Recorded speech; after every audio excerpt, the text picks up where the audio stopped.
بە سپۆنسەری فازلینگ باسی ڕۆژ پێشکەش دەکرێت.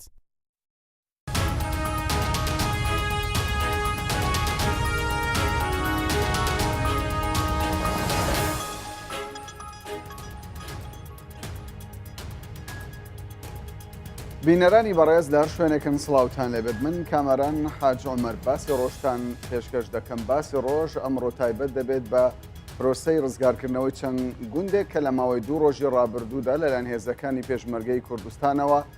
چەند گوندێک لە نێوان هەردوو میحوەری خازر و هەروە میحوەری گوێر ڕزگارکران ژمارە و گوندانش کە وەکو پێشتر ئاماژەمان پێکرد بوو کوردستان 24 لە ماوەی 2 ڕۆژی ڕابردوودا بە تەواوەتی ڕووماڵی ئەو پرۆسەی دەکرد 11 گوند بوو. بۆ قسەکردنی زیاتر لەسەر چۆنەتی ڕزگارکردنی ئەو گوندانە و کاریگەری بۆ سەر ئایندەی هەرێمی کوردستان میوانداری بەڕێز هەژار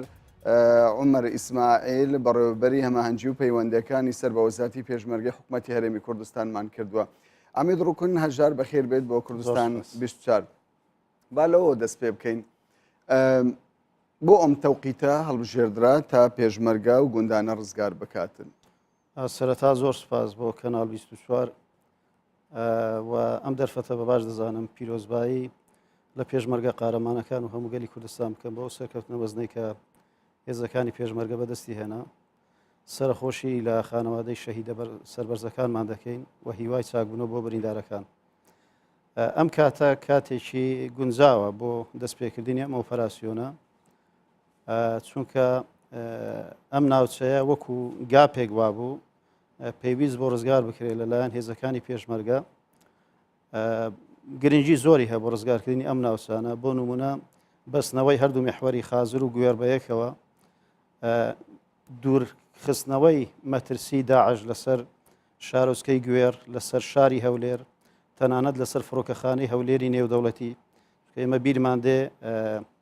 چەند جارێک داعش ویستی بۆمبارانی شاری هەولێر بکە کە مەترسی بۆ سەر فڕۆکەخانی هەولێر دروستکات. بێگومان قەسفی داعش نەدەگەیشتە فڕۆکەخانی هەولێر، بەڵام بەداخەوە کە جارێکیان قەسفی شاری هەولێری کرد نزیک عەلوەکە بە هەندێک کاتیۆشە، بووە هۆی ئەوەی چەندین هێڵی فڕۆکەوانی نێودەوڵەتی ڕحلەکانی خۆیان ڕابگرن. ئێستا ئەم مەترسیە زۆر دوورکەوتوتەوە. شوێنەکە شوێنێکی زۆر ستراتیزیە، وەکو باسمان کرد، چونکە ناوچەیەکی زۆر گرنگە، زۆر ستراتیزیە و داعش مەترسی داعش دوور خراوە و هەنگاوێکە بۆ نزیکبوونەوە لە مووسڵ. ئێستا لە میحوەری خازریش هێزی پێشمەرگە نزیکتر بەشەوە. بۆ لە ئێستادا پێشمەرگە ئەم هەڵمەتەی دەست پێ کرد، ئایا بە ئەوە پەیوەندی بە ڕەزامەندی حکوومەتی عێراق، پەیوەندی بە ڕەزامەندی هێزەکانی هاوپەیمانان بە تایبەت ئەمریکا هەیە، بە تایبەت بێرت مەکۆرد نوێنەری بارەگۆڵمەوە پێش ئەو پرۆسەیە لە هەولێر بوو؟ بێگومان ئەم پرۆسەیە بە هەماهەنگی لەگەڵ هێزەکانی هاوپەیمانان ئەنجام درراوە. هەموو هێزەکان وە سوپاسیان دەکەین. هێرشەکانی ئاسمانی زۆر کاریگەر بوون بۆ سەر مۆلگەکانی داعش، بەڵام هیچ پەیوەندی بە لایەنی عێراقیەوە نییە. ڕاستە ئێمە ئەو ناوچانە ناوچەی کوردستانی پێویستە لەلایەن هێزی پێشمەرگە و ڕزگار بکرێت، چونکە هەموو ناوچە کوردستانیەکان وا باشترە لەلایەن هێزی پێشمەرگە ڕزگار بکرێت، چونکە بە خوێن ئەم ناوچانە ڕزگار کراوە و دەبتە ئەمری واقعیش لە داهاتوو شتێکی استراتیزیە بۆ داهاتووی ئەم ناوچانە. هەر شوێنێک لەلایەن هێزی پێشمەرگە ڕزگار بکرێت دەبتە شوێنی کوردستانی و هێزی پێشمەرگە لەو ناوچانە دەمێنەوە. هیچ گفتوگۆی لەسەر نابیت، بەڵام ناوچەی تر ئەگەر بە هاوبەشی بیت لەگەڵ لەشکری عێراقی ئەمە بابەتێکی ترە. یعنی گفتوگۆکردن لەگەڵ هێزەکانی هاوپەیمانان بە گرنگتر دەزانن لە ئەو پرسە لە حکوومەتی عێراق زیاتر؟ ئێمە گفتوگۆمان لەگەڵ حکوومەتی عێراقیش هەیە. ئۆفیسێکەیە لە هەولێر پێی دەڵێن JCCC کە ئۆفیسی هەمەهەنگی و هاوکاریە لەگەڵ لایەنی عێراقی. چەند ژەنەراڵێکی عێراقی لەم ئۆفیسە هەن، لایەنی ئەمریکی هەن، هێزی پێشمەرگەش هەیە. هەمەهەنگی هەیە، بەڵام ئەوەی ڕاستیبی هەمەهەنگیەکە لە ئاستی پێویستنیە ئێمە تمۆحمان زیاتر هەمەنگیەکان بەرزتر بیت و لە ئاستێکی باڵاتر بیت. باش، تاوەکو ئێستا نەزانراوە ژمارەی ئەو پێشمەرگانەی ئەو هێزانەی کە لەم پرۆسەیەدا بەشداری بوون ژمارەیان چەند بووە؟ ژمارەی هێزەکانی پێشمەرگە تەقدیر دەکرێت نزیکەی 8,000 پێشمەرگە بەشداری ئەم ئۆپەراسیۆنە کردووە. لە تەواوی هەموو میحوەرەکان؟ لە تەواوی هەموو میحوەرەکان نییە، بێگومان لە میحوەری 6 و 7 زیاتر بەشداری ئۆپەراسیۆنی خازر و گوێڕیان کرد. میحوەری شەش لە سنووری گوێرەوە هێرشی کرد، میحوەری حەوت لە سنووری خازرەوە، هەردوو هێزەکە گەیشتنەیەک خۆشبەختانە ئەم ناوچانە هەمووی ڕزگار کران. بەڵام هەندێک هێزمان بینی ناوی جودایان هەبوو، زێرەڤانی هەبوو، گوڵان هەبوو، لیوای تایبەت هەبوو، ئاسایش هەبوو. جەنابە دەزانی میحوەرەکان هێزی جیاوازی تێدایە، بۆ نمونە هەموو میحوەرەکان هێزی سەر بە وەزارەتی پێشمەرگەی تێدایە، هێزی سەر بە یەکەی هەشتا، هێزی سەر بە یەکەی هەفتە لە میحوەرەکانی 1 تا 4، هێزی زێرەڤانی بەرگری فریاکەوتن ئاسایش، لەشکری تایبەتی 1، لەشکری تایبەتی گوڵان کە ڕۆڵی بەرچاویان هەبوو لەم هێرشانە. لەشکری تایبەتی 1 و گوڵان خۆیان لە میحوری حەوتن، زێرەڤانی لە میحوەری حەوتە. هێزەکانی میحوەری شەشیش بەشداریان کرد چالاکانە ئەو ناوچانە هەموو ڕزگار کرا. یعنی خۆیان لە ئەمری واقع لە میحوەرەکان وجودیان هەیە. بەڵێ وەکو بینیمان دەستپێکردنی پرۆسەکە ینی بە گرنگیەوە تەمەشای و پرۆسەیە کرا، تەنانەت وەکو باسی لێوە دەکرا فەرماندەی گشتی هێزە چەکدارەکانی هەرێمی کوردستان مەسعود بارزانی سەرپەرشتی ئەو پرۆسەیە کردەوە. بێگومان پرۆسەکە زۆر گرنگ بوو، ئۆپەراسیۆنێکی زۆر گەورە بوو، زیاتر لە 150 کیلۆمەتری چوارگۆشە ڕزگار کرا لە دەستی داعش. ئەم ناوچەیە ناوچەیەکی استراتیژی بوو، وەکو باسمان کرد مەترسی لەسەر گوێر، لەسەر خەبات، لەسەر هەولێر دوور خراوە، هەنگاوێکە بەرەو پێشتر بۆ پرۆسەی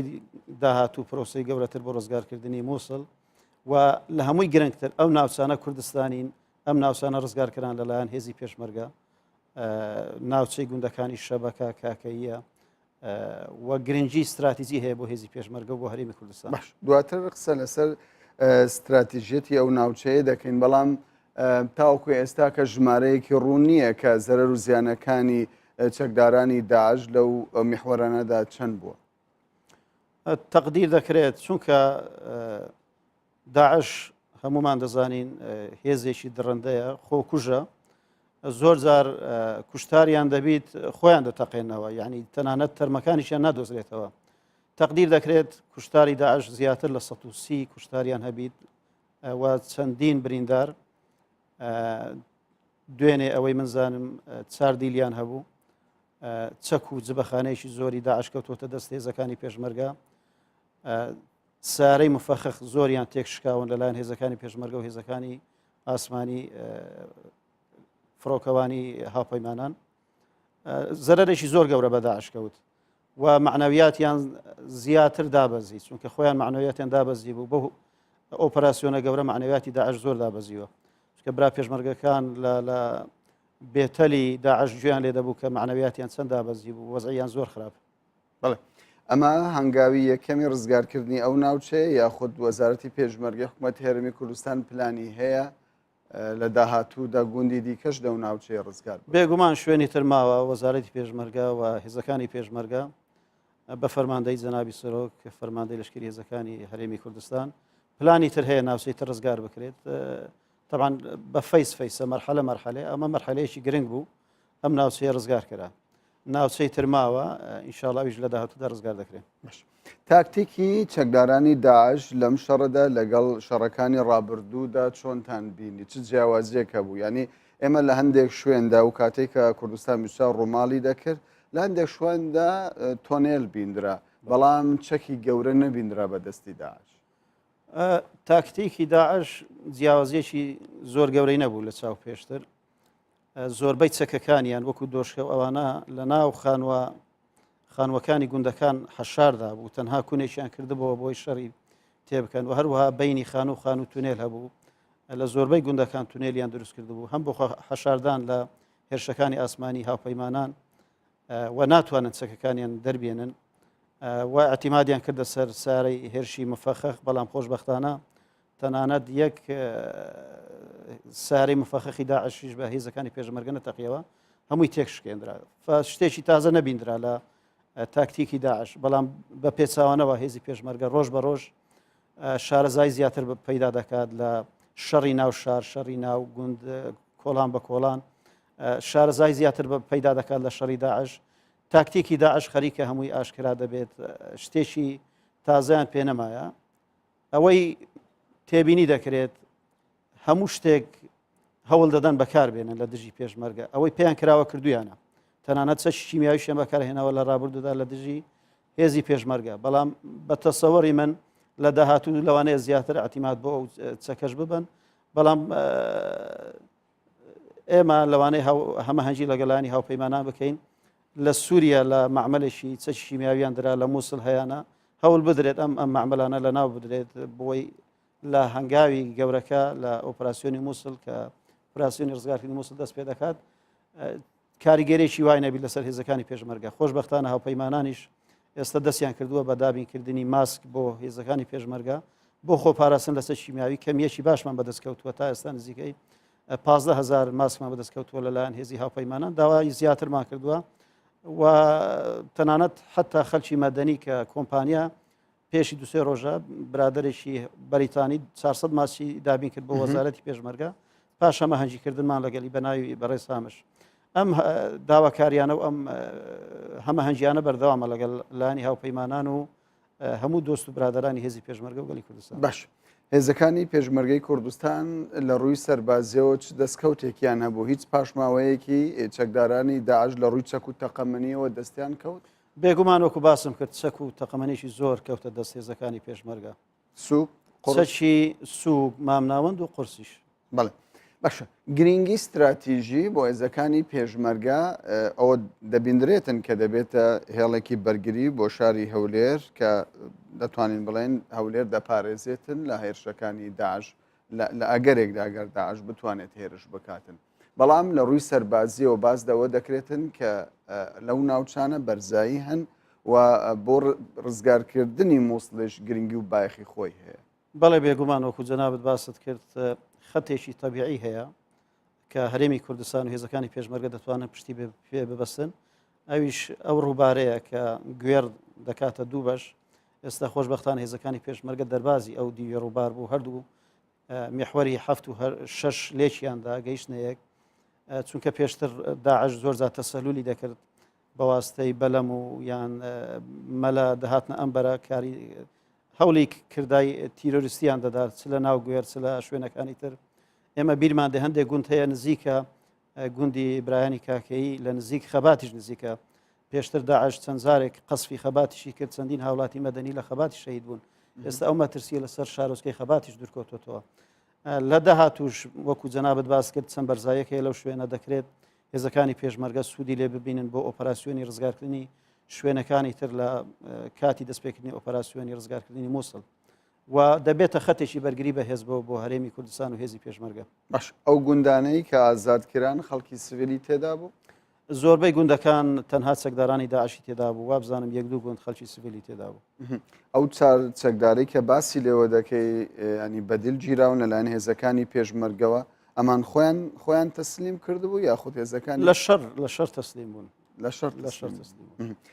زۆر جار قسە لەسەر ئەوە دەکرێت سەرڕای ئەوەی هەندێک جار هاوکاری هێزەکانی پێشمەرگەت دەکرێت لە ڕووی چەک و تەقەمەنیەوە بەڵام تاوەکو ئێستاش ینی پێشمەرگە ینی کێشەی کەمی چەک و تەقەمەنی هەیە وەکو پێویست چەکی نییە ڕووبەڕووی چەکدارانی داعش بێتەوە بەڵێ ئەم شەڕە شەڕێک نەبوو کە ڕۆژێک لەگەڵ داعش بە شەڕبین یان دوو ڕۆژ یان هەفتەیەک یان مانگێک ئەوە زیاتر لە 2 ساڵە هێزی پێشمەرگە شەڕی داعش دەکات داعش لە سەرەتادا چەک و جبەخانەیەکی یەکجار زۆری کەوتە دەست چەک و جبەخانەی شەرقی کەوتە دەست کە لە سووریا بەدەستی هێنا چەک و جبەخانەی غەربی بەدەستکەوت ئیناتۆ کە لە عێراق بەدەستی کەوت زیاتر لە چەک و جبەخانەی 5 فەرقەی لەشکری عێراقی 4 فەرقەی لەشکری عێراقی 1 فەرقەی شوتەی ئیتیحادی کەوتە دەستی داعش لە گروپێکی تیرۆریستی بچووک بوونە وڵاتێکی تیرۆریستی ڕاستە هاوپەیمانان هێزی پێشمەرگە زۆر لەو چەک و هامڤی و تانکانیان لە نابردو بەڵام لایەزال زۆریان ماوە بەکاری دێنن و هەروەها داعش بە هەزاران چەکداری بیانی هاتوتە ناو ڕیزەکانی لە ئەوروپا لە فەڕەنسا لە ئەلمانیا لە چیچان لە ئەفغانستان هەر گروپێک لەوانە شارەزاییەکی هەیە زۆر جار پەرە بە چەکەکانیان دەدەن بۆ نمونە هاوەنی سونعی خۆیان هەیە یان پەریان بە چەکی کیمیاویدا بەڵام خۆشبەختانە هێدی ئەو ئیمکانیاتەی داعش وەکو پێشتر نەماوە لە ناو دەچێت زۆری لە ناو چووە بۆیە هێزی پێشمەرگە بە سوپاسەوە سوپاسی هەموو وڵاتانی هاوپەیمانان دەکەین کە هاوکاری هێزی پێشمەرگیان کردووە بەڵام ئەو هاوکاریانە لە ئاستی پێویست نییە ئێمە داوای زیاترمان کرد و داوای زیاتریش دەکەین بۆ نمونە هەندێک وڵات لە سەرەتای شەڕی داعش هەندێک چەکی زۆر باشیان بۆ هێزی پێشمەرگە دابین کرد وەکو دۆشکەی 12.7 لە بەریتانیا لە ئیتالیا لە فەڕەنسا بەڵام زیاتر لە ساڵێک یەک فیشەکی ئەو جۆرە چەکانەمان نەبوو بەکاری بێنین دوای ئەوەی چەندین جار داوامان کرد اینجا بۆ هێزەکانی حکوومەتی عێراق هاوکاریتان ناکە لە بۆ حکوومەتی عێراق بەداخەوە هێزی پێشمەرگە بە پێی دەستوری عێراق بەشێکە لە سیستەمی بەرگری عێراقی بەڵام تا ئێستا حکوومەتی عێراق یەک دیناری نەناردووە بە هێزەکانی پێشمەرگە چەک هەندێک چەکی زۆر کەمی ناردووە کە بۆ ئاستی یەک بەتالیۆن لەوانەیە کافی نەبیت هەندێک تەقەمانیشی ناردووە ئەوەش لە پاشی زەختێکی زۆری هێزەکانی هاوپەیمانان بە تایبەت ئەمریکا ئێمە وەکو باسم کرد بە پێی دەستوری عێراق بەشێشین لە سیستەمی بەرگری عێراقی مەفروزە بودجەی هێزی پێشمەرگە لەلایەن حکوومەتی عێراقی فیدرال لە بودجەی سیادی دابین بکرێت مەفروزە چەک و تەقەمەنی لە بەغدا دابین بکرێت مەفروزە تەنانەت بودجە بۆ مەشقیش دابین بکرێت بۆ هێزەکانی پێشمەرگ بەڵام بەداخەوە لایەن عێراقی ئەمانە هیچ نەکرد ئێستا ئێوە لە سەروبەندی ڕزگارکردنی شاری مووسڵن شان بەشانی سوپای عێراق و تەنانەت هێزەکانی هاوپەیمانان تۆ باس دەوە دەکەی کە هەمەهەنجێکی ئەو تۆ لە نێوان سوپای عێراق و پێشمەرگەدانیە بۆ ڕزگارکردنی ئەو ناوچانە چۆن دەکرێت لە ئایندەدا ئەو هەمەهەنجە دروست ببیتن یاخود بۆچی تاکو ئێستا و هەمەهەنجە نییە خۆی بەداخەوە عێراق بە زۆر کێشەی سیاسی تێدەپەڕێت ئێستاش ڕوون نییە ئەو هێزانی کە بەشداری پرۆسی ئازادکردنەوەی مووسڵ دەکەن چێن بۆ نمونە ناوە ئێمە گوێمان لێ دەبێت حەشدی شعبی بەشداری ئەم ئۆپەراسیۆنە دەکات کە لە هەموو لایەکەوە دژی ئەوەن حەشدی شعبی بەشداری ئۆپەراسیۆنی مووسڵ بکات بۆ ئەوەی کێشەیەکی حساسیەتێک دروست نەبێت پێشمەرگە چۆن دەڕوانێتە بەشداریکردنی حەشدی شعبی پێشمەرگە تەرەف نییە کە بڵێت چێ بەشداری ئۆپەراسیۆنی ڕزگارکردنی مووسڵ بەڵام مەترسی نازانن بۆ سەردانی کوردستان لە ئایندەدا خۆی حەشدی شعبی هێزێکی عێراقیە هێزێکی ڤەڵەنتیرن بەڵام هێزێکی دەستوری نییە هێزێکی دەستوری عێراق نییە وەکو باسم کرد حکوومەتی عێراقی فیدرال هاوکاری تا ئێستا پێشکەش نەکرد بە هێزی پێشمەرگە بەڵام هەموو زۆر هاوکاری ئێوە لە وەزارتی پێشمەرگە پێتان وایە بەشداریکردنی حەشدی شعبی زەڕورە لە پرۆسی ڕزگارکردنەوەی مووسڵ بەبێ حەشدی شعبی مووسڵ ناکرێ ڕزگار بکرێت ئێمە بە زەروری نازانین بەڵام بڕیاری بەشداریکردنی حەشدی شعبیان هەر هێزێکی تر ئەمە خەڵکی مووسڵ پێویستە بیدەن حکوومەتی مەحەلی مووسڵ پێویستە بیدا تەحالف و بە هەماهەنگی پێویستان بەڵام ئەو فەراغەی کە حەشدی شعبی دروستی دەکات لە ئایندەدا ئەگەر بەشداری نەکاتن چێ پڕی دەکاتەوە پێشمەرگە دەتوانێت بۆ لەشکری عێراقی هەیە لەو ئاستەدایە لەشکری عێراقی باشترین تەسلیح کراوە باشترین مەشقیان پێدراوە گەرچی وەکو معنەویات وەکو هێزی پێشمەرگە نین بەڵام هەموو ئیمکانیاتێکیان هەیە پۆلیسی مەحەلی مووسڵ هەیە حەشدی وەتەنی هەیە کە عەشایری سونە تەتەوعیان کردووە خەڵکی ناوچەکەن ئەمە ئەرچی خۆیانە ناوچەکەی خۆیان ڕزگار بکەن و لە هەموو لایەکەوە داواکاری لە هێزی پێشمەرگە دەکرێت هێزی پێشمەرگەش بەشدار بێت لەم ئۆپەراسیۆنە و ئەمە بڕیاری سەرکردایەتی کوردە بڕیار دراوە کە بەشدار بین بەڵام چۆنیەتی بەشداریکردن و تا ئێستا پلانێکی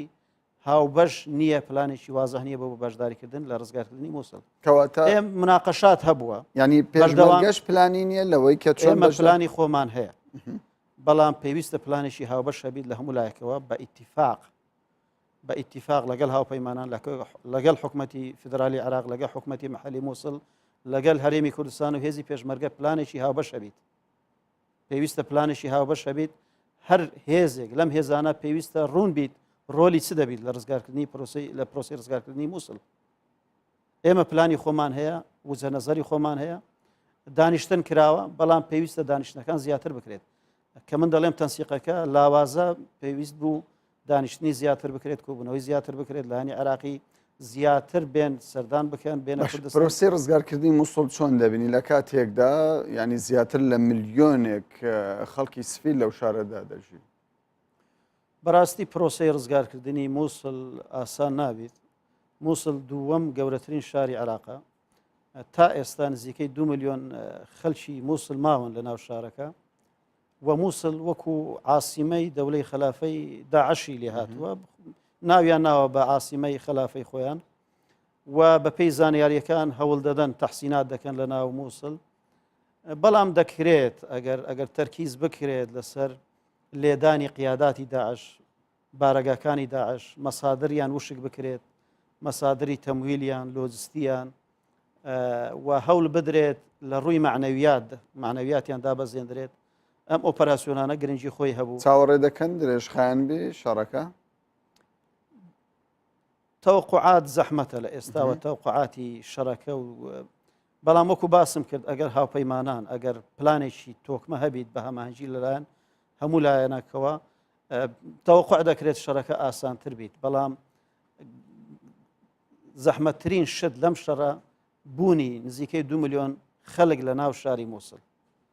چونکە هێزی هاوپەیمانان بەو حڕیەتە ناتوانن بردومانی مۆڵگەکانی داعش بکەن لە ناو مووسڵ. هێزەکانی پێشمەرگە و لایەنی عراقی بە هەمان شێوە. ئەمە دەبێتە کارێکی سەخت دەبێت، کارێکی سەخت دەبێت. چاوەڕێی ئەوە دەکەن داعش خەڵکی سڤیل وەکو قەڵغان بەکاربێنێت؟ بێگومان، چونکە ئێمە ڕۆژانە دەبیستین خەڵکێکی زۆر هەوڵ دەدەن ڕابکەن لە سنووری داعش پەیوەندی بکەن، بێن ڕابکەن بۆ سنوورەکانی هەرێمی کوردستان. بیستمان لە هەفتەی ڕابردوو 10 ڕۆژ پێش ئێستا لە سنووری حەویجە خەڵکێکی زۆر ویستیان ڕابکەن. ئەوەی بیستمان لە میدیاکان زیاتر لە 8 کەس لەلایەن داعش کوژران، زیاتر لە 1500 خەڵکی سڤیلیان بە دیلگرت بردیانن. داعش لێ ناگەڕێت ئەو خەڵکە ڕابکات بۆ ئەوی وەکو قەڵغانی مرۆیی بەکاریان بێنێت لەم شەڕانە. بەڵێ بەڕێز عەمید ڕوکن هەژار، یعنی زۆر جار لەو گوندانەی کە ئەمڕۆ دوێنێ ڕزگارکران لەو ناوچانەی کە پێشمەرگە ڕزگاری دەکاتن خەڵکی سڤیلی تێدایە، تەنانەت ئەندامانی سەر بە داعشی تێدا. ئێوە چۆن دەتوانن جیاوازی لە نێوان ئەوان بکەن بزانن ئەمە ئەندامە سەر بە داعشە یاخود ئەمە کەسێکی سڤیلە؟ بەڕاستی ئەمە کارێکی ئاسان نییە، بەڵام خۆشبەختانە زۆر زار زانیاری هەواڵگیری هەیە لەسەر گروپی تۆرۆریستی داعش، یان هەندێک مەسادر هەیە زانیاری بدەن بە هێزەکانی پێشمەرگە و هێزە ئەمنیەکانی هەرێمی کوردستان. بۆ نمونە پێشتر لە میحوەری 5 و میحوەری 6 چەندین خەڵک ویستیان ڕابکەن لە سنووری داعش بێنە سنوورەکانی هەرێمی کوردستان. چەکداری داعش لە زمانی ئەو خەڵکە هەبوون، دەستگیر کران. ئێمە ئەمە مەترسیەکی گەورەیە، ئاسان نییە. و بە UN وتووە، بە تەحالفمان وتووە کە ئێمە ئامادەکاری کراوە بۆ ئیستیقبالکردنی ژمارەیەکی زۆری ئاوارە لە داهاتوودا کە ئۆپەراسیۆنی مووسڵ دەست پێ دەکات. گەورەترین کۆنسێرن قەلەقی ئێمە ئەوەیە کە داعش بێگومان هەوڵ دەدات خەڵکی خۆی لەگەڵ ئاوارەکان بنێرێت، بەڵام کار بۆ ئەوە کراوە، پلان دانراوە کە چۆن تەعامل لەگەڵ ئەو بابەتە بکرێت. دیارە کاتم بەرەو کۆتایی دەڕوات، بەڵام دەمەوێت دوا پرسیارم ئەوە بێتن کە تاوکو ئێستا بە شێوەیەکی فەرمی باسی لێوە نەکراوە زەرەر و زیانەکانی هێزەکانی پێشمەرگە لە ماوەی ئەم 2 ڕۆژەدا. بەداخەوە هەندێک پێشمەرگەی قارەمان لەم ئۆپەراسیۆنەی دوێنێ و ئەمڕۆ شەهید بوون. ژمارەیان بە تەسەوەری من وابزانم 13 پێشمەرگەی قارەمان شەهید بوون. لەم مسەوەڕێکی KTV شەهید بوو. برینداریشمان هەیە، بریندار ژمارەیان چەندە؟ زیاتر لە 50 بریندارمان هەیە، بەڵام زۆرینیان بە سووکی بریندار بوون. خۆشبەختانە زۆری بە پێی زانیاریەکانی کوردستان بیشتر ئەوەیە. بەڵام ئەگەر مقارنە بکرێت لەگەڵ خەساری داعش، خەساری داعش یەکجار زۆر بووە، زیاتر لە 150 چەکداریان کوژراوە، ژمارەیەکی زۆر برینداریان هەیە، خۆکوژیان هەبوو خۆیان تەقاندەوە، چەک و جبەخانی زۆریان دەست بە سەرگیراوە، ناوچەیەکی فراوان کۆنتترۆل کرا لەلایەن هێزەکانی پێشمەرگە. بەڵێ بەڕێز عەمیدی ڕوکن هەژار عومەر ئیسماعیل بەڕێوەبەری هەماهەنگی و پەیوەندیەکانی سەر بە وەزارەتی پێشمەرگەی حکوومەتی هەرێمی کوردستان، زۆر سوپاس. بینەرانی بەڕێز دەچینە ناوبڕێک و دواتریش دەگەڕێینەوە خزمەتتان.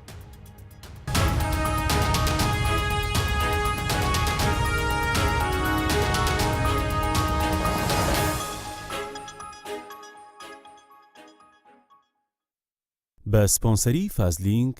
باسی ڕۆژ بەردەوام دەبێت. دووبارە سڵاو بینەرانی بەڕێز، باسی ڕۆژ بەردەوامە. کەمێک بەر لە ئێستا لەگەڵ بەرپرسێک لە وەزارەتی پێشمەرگەی حکوومەتی هەرێمی کوردستان باسمان لە کاریگەری پرۆسەی ڕزگارکردنی چەند گوندێک کە لە ڕۆژاوای هەولێر ئەمڕۆ دوێنێ هێزەکانی پێشمەرگەی کوردستان توانیان 11 گوند ڕزگار بکەن. باسمان لە کاریگەری سەربازی کرد. ئێستاش دەمانوێت باز لە کاریگەری سەربازی بکەین بەو پێی کە وەکو دەزانرێتن ئەو ناوچانەی کە ئازاد کراون پێیان دەگوترێت ناوچەی کوردستانی، بەڵام لە هەمان کاتیشدا بە ناوچە کێشە لەسەرەکان ناسراوە بە پێی مادەی 140 دەستوری عێراقی دەبێ چارەنووسی ئەو ناوچانە بەوە یەکلا بکرێتەوە. پاشەوەی هێزەکانی پێشمەرگا و ناوچانەی کۆنتترۆل کرد، قسە و گفتوگۆ لەسەر چارەنووسی ئەو ناوچانە لە ڕووی سیاسیەوە دەکەین. بۆ قسەکردنی زیاتر لەسەر ئەم پرسەش بەڕێز دکتۆر عەبدولحەکیم خەسرە و مامۆستای زانستە سیاسیەکان، هەروە دکتۆر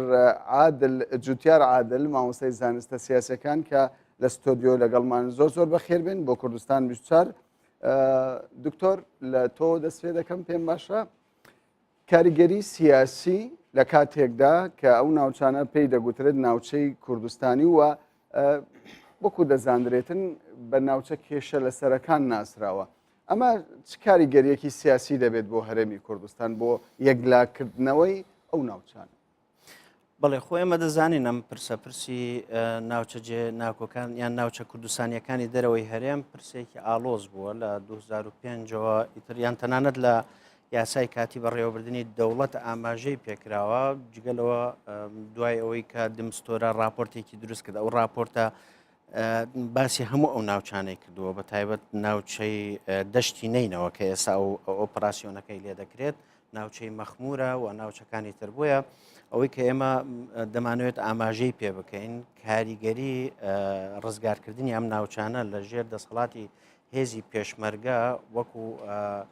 پرسێک یان وەکو ئەمری واقع سەیری دەکرێت و یەک لەو پیوەرانەی کە تەنانەت لە راپۆرتە نێودەوڵەتیەکان و لە پیوەرەکانی دمستۆرەش باسی کردووە بریتە لە ئەمری واقع ئەنجگە لە بۆعدە قانونی و دیموگرافی و مێژووی و اقتصادی و کە ئەمانە کۆمەڵی پیوەرە باسکراوە پیوەریەوەش باسکراوە لە ئەمری واقع کێ دەتوانیت ئەم ناوچانە بپارێزیت و باشتر وایە لە ژێر دەسەڵاتی کام نابێت هەرێمی کوردستان یان لەگەڵ حکوومەتی اتحادی. ئەمە ڕەهەندێکیان ڕەهەندی دووەمیشیان پەیوەستە بە پێکاتەی ناوچەکە، چونکە ئەو ناوچانە لە پێکاتەی مەسیحیەکان برامەسیحیەکان لە کوردی شەبە کوردی ئێزیدی کاکەیەکان ئەمانە بەشێکی مێژووی کوردستانە. دوای داگیرکردنی ئەم ناوچانە لەلایەن داعشەوە جۆرێک لە بێمتمانەی دروست بوو لە لای خەڵکی ناوچەکە بە تایبەت بەرامبەر سوپای عێراق و تەنانەت بەرامبەر هەرێمی کوردستانیش نابێت ئەمە بشارینەوە. ڕزگارکردنی ئەم ناوچانە بە دەستی هەرێمی کوردستان و بە هێزی پێشمەرگە جۆرێک لە متمانە بۆ خەڵکەکە دەگەڕینەوە بۆەوەی کە ئەمانە دەتوانن بیان پارێزن و ناوچەکانیان بپارێزی بە تایبەت دوای ئیمزاکردنی ئەو پرۆتۆکۆلی سەربازی نێوان هەرێمی کوردستان و ویلایەتە یەکگرتووەکانی ئەمریکا، چونکە ئەمە کاریگەری دەبێت لەسەرەوەی کە لە کام ناوچە دەمینەوە و لە بە شێوازێک ئەم پرسی ئەمنی یەکلا دەکرێتەوە. خاڵێکی تر زۆر گرنگە ئەگەر ئێمە ڕەبتی لایەنی عسکەری و سیاسی بەیەکەوە بکەینەوەیە کە ئەو هێزانی کە بەشدار دەبن لە ڕزگارکردنی ناوچەکانی نینەوە هێزی جۆرا و جۆرن جگە لە سوپای عێراقی ئێمە دەزانین حەشدی شعبیە حەشدی وەتەنیە عەشیرەتەکان عەشیرەتە عەرەبەکانن ئەوان بەشدار دەبن جگەلەوە تەنانەت گروپە یان پێکاتەکان گروپی سەربازی جیاجیان هەیە و تەنانەت ئێستا داوای ئەوەش دەکرێت بە تایبەت لەلایەن پێکاتەکانەوە بۆی کە زەمانەتێکی نێودەوڵەتی هەبێت واتە هێزی نێودەوڵەتی بێت ئەم خەڵکە بپارێزیت. بۆیە تەوەقع ئەوەش دەکرێت هێزی ئاشتی پارێزی نێودەوڵەتی ئەمانەش بەشدار بن لە پرۆسەکەیان لە داهاتوودا ئەگەر مەسیحیەکان بە تایبەت برایزیدیەکان پێکاتەکان داوایان کردووە نەتەوەی گرتووەکان وەڵامی ئەو داواکاریەیدا تەوەقعەوە دەکرێت ئەم هێزانەش وجودیان هەبێت. بۆیە هێزی پێشمەرگە و یەکگرتووی هێزی پێشمەرگە و ئەو سوپایی کە ئێستا بەشدار دەبێت لە ڕزگارکردنی ناوچەکان و ئەو مرکزیەتی کە لە چوارچوەی هێزی پێشمەرگە هەیە بە تایبەت لە ئۆپراسیۆنەکان و شێوازی کۆنتترۆلکردنی ناوچەکان پێم وایە ئەمە کاریگەری دەبێت لە بەعدە سیاسیەکەی بۆەوەی کە متمانەیەکی زیاتر بەم هێزانە دەدرێت و هاوکاریکردن لەگەڵ نەتەوەی گرتووەکان یان ئەو هێزی ئاشتی پارێز ئەگەر هاتوو یعنی وجودی هەبوو جگەلەوە بۆ ئەوەی زیاتر یان هێزی جیاواز لەو ناوچانە وجودی نەبێت. ئێمە دەزانین ئەگەر دوو هێزی جیاواز وجودیان هەبێت لەوانێت لە داهاتوودا کێشەی سیاسیش دروست بکرێت. بۆیە هەرێمی کوردستان و فەرماندەی گشتی هێزی پێشمەرگەی هەرێمی کوردستان بڕیاریداوە بە هیچ شێوەیەک ئەو سنوورانی کە هێزی پێشمەرگەی لێ دەبێت قبول ناکرێت هیچ جۆرە هێزێکی تر لەو شوێنان قبول ناکرێتن وەکو زۆر زەرد و پاتی لەسەر دەکرێتەوە دکتۆر جوتیار وەکو دەبینرێتن ئێستا هەمەهەنگێکی باش لە نێوان هێزەکانی پێشمەرگە لەگەڵ هێزەکانی هاوپەیمانان هەیە و وەکو پێشترش باسمان لێوە کرد ڕاستە ئەو ناوچانە ناوچەی کوردستانین بەڵام لەلایەن حکوومەتی مرکزیەوە بە ناوچەی کێشە لەسەر هەژمار دەکرێتن ئەم هەماهەنگێ نێوان هەرێمی کوردستان و هێزەکانی هاوپەیمانان بە مانای بە شێوەکی ناڕاستە و خۆ ئۆکەیدان نییە بە حکوومەتی هەرێمی کوردستان کە لە ئایندەدا دەبێ ئەوان سەرپەرشتی ئەو ناوچانە بکەن پێشەچی سڵاو لە جەنابەت و لە بینەرانی کوردستان 24 سپاس بەوە دەرفەتە ئێمە لە سیاست دەڵێن جەنگ درێژەدان بە سیاسەتە و ئەوەی ئەمڕۆ لە هەرێمی کوردستان و لە عێراق بە شێوەیەکی تایبەت و لە ناوچەی ڕۆژهەڵاتی ناوەڕاست بەگشتی مەسلەی سنوور کە زۆر گرینگە یەکلا دەفتەوە بۆیە ئەم تەوەقع دەکەم کە ئەم هەوڵە یاساییانەی کە پێشتر چ لە دەستوری عێراق چ لە پێش دروستبوونی عێراقی نوێ و بە تایبەت لە تەنانەت لە اتفاقی یازای ئازار ساڵی هەفتە هەموو شتەکان بە شێوەیەکی یاسایی وا دیارە دەرەنجامێکی باشی نەبوو بۆیە سەور دەکەم ئەو جەنگەی ئەمڕۆ لە هەرێمی کوردستان و جەنگێکە بۆ یەکلاکردنەوەی سنوورەکانە لە نێوان کورد و عەرەبی شیعە و عەرەبی سوننە بۆیە ئەمە دەرفەتێکی گەورەیە بۆ هەرێمی کوردستان کەەوە هەوڵ بدات لە چوارچێوەی ئەم جەنگە کە لە دژی گروپی تۆریستی داعش دەجەنگێت و بە هاوکاری و هەماهەنگی هاوپەیمانی و کۆمەلگای نێودەوڵەتی وەکو دەرفەتێک سەیری دەکات جگە لەوەی کەەوە داعش وەکو هێزێکی دڕەندە مەترسیەکی گەورە لە سەر هەرێمی کوردستانی دروست کرد بۆیە ئێستا من پێم وایە ئەم مەترسە بووە بە دەرفەتێکی گەورە و ئەو دەرفەتەش بە شێوەیەکی سیاسی سەیری بکەین فعلەن بۆ یەکلاکردنەوەی سنوورەکانە پێشتر باس لە دیاریکردی سنوورەکان کرد ینی زۆر جار قسە لەسەر ئەوە دەکرێتن ئەمڕۆ پێشمەرگە بە خوێنی خۆی سنووری هەرێمی کوردستان دەستنیشان دەکات بەڵام پێدوانیە ینی ئەوە تەنیا حەزێک بیتن و ویستێک بیتن کە هەموو کوردێکە ئەو حەز ویستەی هەیە ئێمە تاکو ئێستاش لە چوارچەوەی دەوڵەتی عێراقین و هەموو دنیاش وەکو بەشێک لە عێراق مامەڵە لەگەڵ هەرێمی کوردستان دەکات زانی لە مێژوودا تەماشای نمونەی فەڵەستین و ئیسرائیل بکە ئیسرائیل تەنها لە ڕێگای جەنگ و لە ڕێگای هێز توانوێتی سنوورەکانی خۆی یەکلا بکاتەوە تەنانەت لە هەموو ئەو نمونانەی بۆ نمونە ئیمپراتۆریەتی هیندستان و کە پێشتر هەبوو و دابش بوو بۆ هەند و بۆ پاکستان و کەشمیر و هەروەها مەسلەی ئەو دەوڵەتانەی کە لە ئەوڕۆپا دروست بووینە مەسلەی هێز یەکلاکەرەوە بۆ لە مەسلەی داڕشتنەوەی سنوور لەو ناوچانە بۆیە لە هەرێمی کوردستانەوە ئەوەی ئێستا لە عێراق و ڕۆژهەڵاتی ناوەڕاست دەگوزارێ مەسلەی سنوورەکانە بۆیە ئەمڕۆ دەرفەتێکەکەوە هەرێمی کوردستان لە چوارچێوەیەکو باسم کرد مەترسی و هەڕەشەی داعش بگۆڕێ بکە بە دەرفەت بۆ یەکلاکردنەوەی سنوورانە بۆیە شتێکی واقعیە و شتێکی زۆر لەگەڵ سیاسەتی نێودەوڵەتیش دەگونجێت چکە وەکو باسم کرد مەسلەی جەنگ مەسلەیەکە درێژە پێدان بە کاری سیاسیە جەنگ جیا ناکرێتەوە لە سیاست بۆیە ئەمڕۆ لە هەرێمی کوردستان ئەوەی کە دەگوزارێت ئەوەی کە جێبەجێ دەکرێت پەیوەندی بە یەکلاکردنەوەی سنوورەکەکانە پەیوەندی بە بەو ناوچانەی کە لە مادەی 140 کە دەبووایە لە کۆتایی ساڵی 2007 جێبەجێ ببێت کە جێبەجێ نەبووە کە جێبەجێ نەبووە ئەمە مانای ئەوە نییەکەوە کە چەند تەگەرەک و چۆن بڵێ عوائقی قانونی و سیاسی بوو بەڵکو بە پێچەوانە لایەنێکی سیاسی هەوە ڕێگەی نەداوەکەەوە مادەی 140 جێبەجێ بێ و ئەمەش لەسەر زاری کۆمەڵێ لە ئەندامانی کە نوێنەرایەتی یان چۆن بڵێ لە حزبی داوان یان لە دەوڵەتی یاسان ئەمە بە ڕاشکاوی ینی باسییان کردووەکەوە ئێمە ڕێگر بووینە لە جێبەجێکردی مادەی 140 بۆیە ئێستا ئەوەی کە لێرە هەیە ئەوەی کە سەرکردەی سیاسی لە چوارچێوەی ژیاتیکردنی داعش بەڕاستی دەرفەتێکی ئەگەروە بەکار نەهێنرێ بۆ یەکلاکردنەوەی مادەی 140 پێم وانە منطقی هێز تۆ پێت باشە بەکاربهێنتن بۆ بەکاربهێنرێتن بۆ دیاریکردنی سنووری هەرێمی کوردستان دکتۆر عەبدولحەکیم دەگەڕێمەوە لای بەڕێستان بەڵام تۆ چۆن دەڕوانی ئەو پرسە پێ دوانییە دیاریکردنی سنوور بەهێز دواترش کێشەی لێ بکەوێتەوە لەلایەن تەڕەفی بەرامبەرەوە؟ ناخۆی هەر پلانێکی سەربازی پێویستە پلانێکی سیاسی شت هەبێت پێم وایە هەرێمی کوردستان ئێستا لە چوارچەوەی پلانێکی سیاسیە کار دەکات ئەو پلانە سیاسیە هاوکاتە لەگەڵ ئەو پلانە سەربازیەکە ئێمە هەمانە یەک لە گرفتە سەرەکیەکان بریتە لە مەسلەی خۆسەپاندن هەرێمی کوردستان سیاسەتی خۆسەپاندن ڕەت دەکاتەوە و بە هیچ شێوێ قوبوڵ ناکات ئیتر خۆی بەسەر خەڵکێکیان ملەتێک بسەپێنێت کە خۆی نەوێت هەرێمی کوردستان لە چوارچەوەی هەرێمی کوردستاندا بێت بۆیە دەبینین زۆر جار قیادەی سیاسی باسیەوە دەکات ڕاستە ئەم سنوورانە سنووری مێژووی کوردستان کەس ناتوانێت تەنازولی لێ بکە و پێویستە هێزی پێشمەرگە چونکە وعدێکی مێژووی تاریخی بزافی ڕزگاری خوازی کورد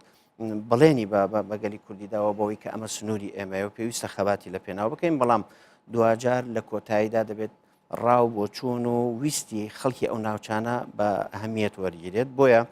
ئێستا لە چوارچەوەی پلانێکدا مامەڵەکردن لەگەڵ خەڵکی ناوچەکان متمانە گەڕاندن بەو خەڵکەدەوەی بە شێوەیەک متمانیان بە هەرێمی کوردستان هەبێت و پلانێکی دیاریکراومان هەبێت چونکە دەزانین لە ماوەی ڕابردوودا چەندین پلان هەبووە بۆ نینەوە بە تایبەت ئێساکەوەی ڕاگەیەندراوە پلانی حکوومەتی عێراقی هەروە بەردەوامە بەوەی کە بەو شێوازەی کە پێشدا ئەش چۆن حکوم دەکرا بەو شێوازە بەردەوام بێت واقعی نینەوە پلانێکی تر لەلایەن عەرەبی سوننا کە ماوەی 6 مانگە کاری لەسەر دەکەن کۆمەڵێ ڕۆناکبیر و سیاست مەدار و خەڵکێک کە پەیوەستن بە نینەوەیان بە عەرەبی سوننا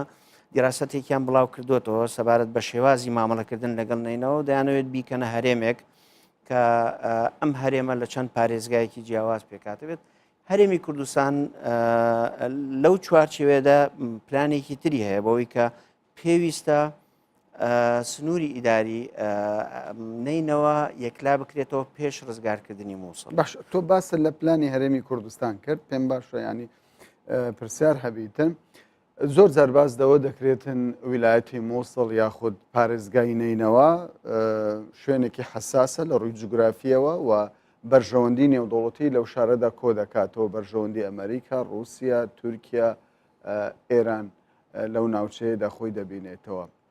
هەرێمی کوردستان چۆن سیاست دەکاتن توانیوێتی بەرژەوەندی خۆی بپارێزێت و لەگەڵ بەرژەوەندی نێودەوڵەتی خۆی بگونجێن خۆی لێرەدا وەکو ئاماژەم پێکرد ئێستا تەرکیزێکی زیاتر لەسەر شنگالە و ناوچە کوردستانیەکانی ڕۆژ ئاوای دجلە کە زۆربەی هەرە زۆری ناوچەکان لە ژێر دەسەڵاتی پێشمەرگەدا ئێستا و دەشتی نینەوە کە پێکاتەی مەسیحی زیاتر تێدایە لەگەڵ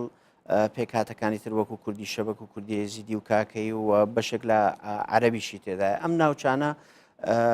لە چوارچێوەی پارێزگایەکی ترواتە دوو پارێزگای جیاواز بە تایبەت لە ناوچە کوردستانیەکان ئێمە دەزانین مەخمور وەکو لایەنی مێژووی تەنانەت بەشێک نەبووە لە ناوچە جێناکۆکەکان بەڵام مادەی 140 وای لێ کرد کە ئێستا بەشێک بێت کە ئەوە سەر بە هەولێرە ئەمە پلانی هەرێمی کوردستانە لەگەڵ پێکهاتەکان قسە کراوە و تەنانەت ئێمە دەبینین تەنانەت برا مەسیحیەکان و پەیوەندیەکانی سەرۆکایەتی هەرێمی کوردستان بە پێکاتەکان پێکاتەی شەبەک پێکاتەی مەسیحی و پێکاتەکانی تربەوەی کە خۆیان پرۆژەی تایبەتی خۆیان هەبێت ئایا ئەمانە چ پرۆژیان هەیە هەرێمی کوردستان لەگەڵ ئەم پرۆژانە دەبێت و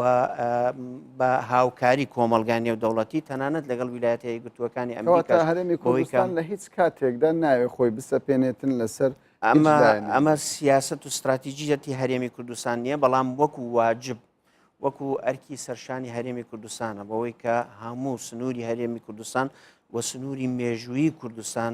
زۆر باش بگرتەوە و بکەوتە ژێر دەسەڵاتی هەرێمی کوردستان گرنگ ئەوەیە سنووری مێژووی لەگەڵ ئەوەدا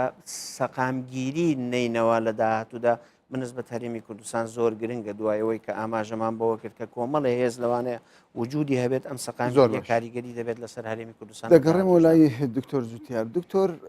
دیارە لە پێشوودا هەر جوم و جۆڵێکی پێشمەرگە هەبایە دەنگی ناڕەزایی لەم لاو لەولا دروست دەبوو بەڵام لە ئێستادا ئەو دەنگە نابیسترێت و تەنانەت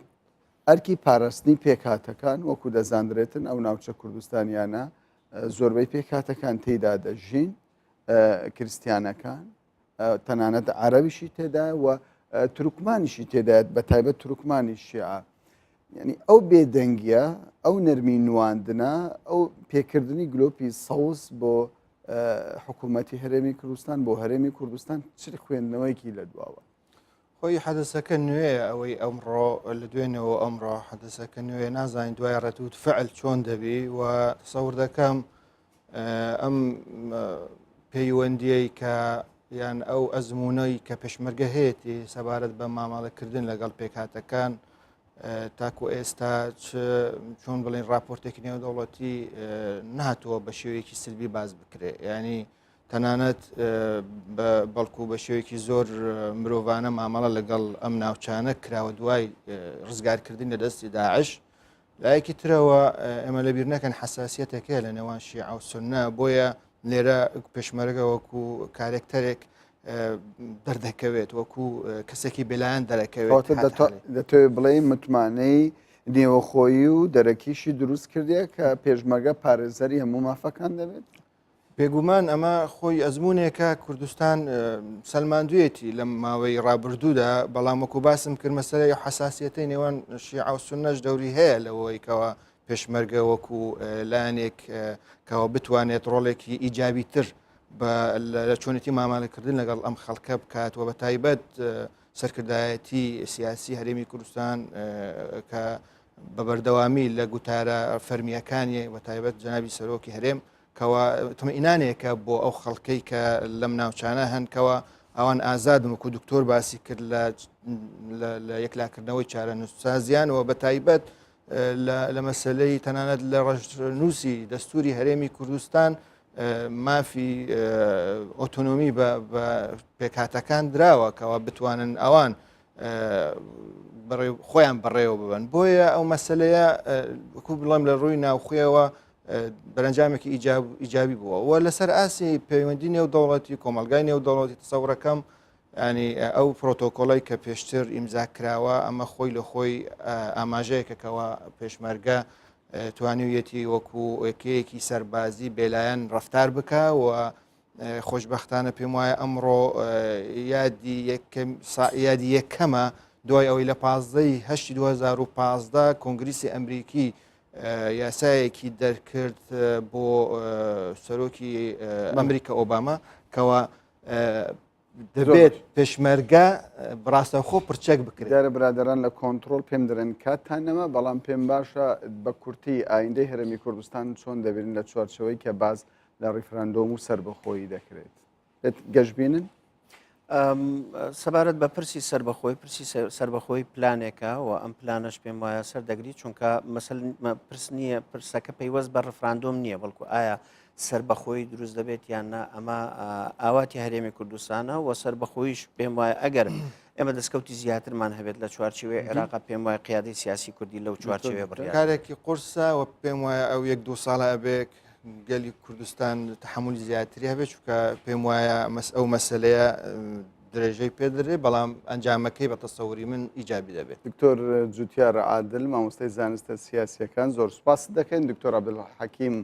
خەسرە و مامۆستای زانستە سیاسیەکان و ئەکادمی زۆر سوپاسان دەکەین کە لە باسی ڕۆژ لەگەڵمان بەشدار بوون بینەرانی بەڕێز زۆر سوپاس بۆ ئێوەش کە کاتی خۆتان بە ئێمەدا بمێنن بەخێر